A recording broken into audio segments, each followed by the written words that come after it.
Our next piece is a very special world premiere performance.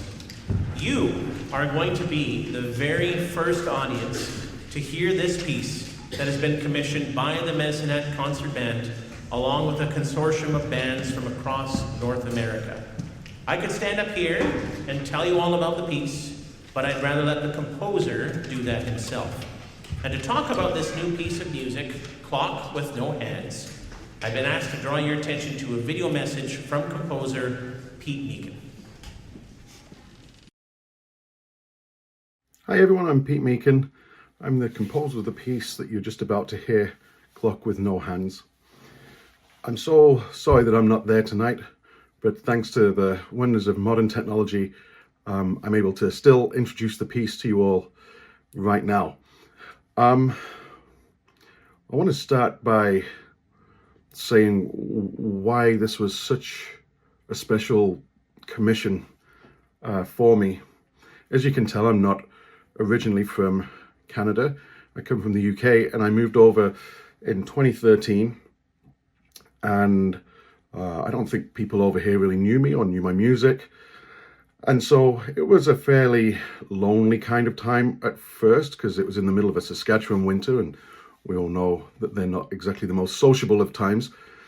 And one day I get an email from Bill saying, "Hey Pete, I heard you've moved to Canada and I'm always interested in new composers and I've been listening to some of your music on your website and can't wait to program it." And that was just such a lovely message to receive, that someone would care to look out for folks around them that they don't even know and hadn't even met and spend time listening to their music. And it really gave me a really nice lift in those days.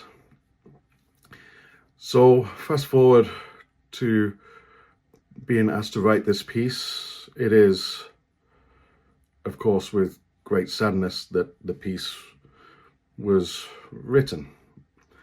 And when first approached and I was asked, is there a way that we can perhaps add elements that link to degenerative brain issues and all those kinds of things, it was a really interesting concept and very difficult because, of course, so many of us have had an experience with parents, grandparents, friends, other family, where various different degenerative issues occur, and they, as we all know, are really quite awful. Myself, my grandma was struggling very much towards the end of her life, and she wouldn't remember that we were actually in the house if we go and make a cup of tea, for instance. It was very, very difficult, and we've all got those stories ourselves, and everyone is personal and everyone is very, very difficult.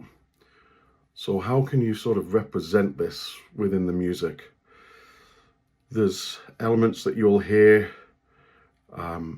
You'll maybe hear a pulse in the vibraphone that's sort of there and then starts to get a little bit drowned out, a little bit lost.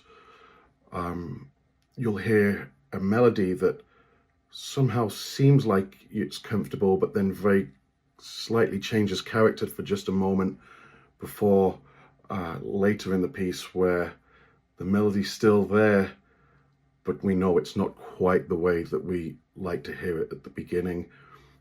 Very similar sort of ideas throughout the piece to those. But I also want it to be a celebration because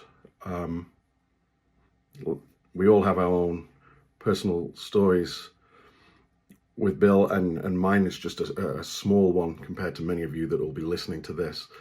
But the fact that you're all there and the fact that he means so much to so many people in so many places is something to celebrate. And so there are moments of almost triumph or a chance for me personally when writing the piece to show thanks and gratitude. I hope you enjoy the piece, and I really wish I was there. Know that I'm there very much in spirit. Thank you.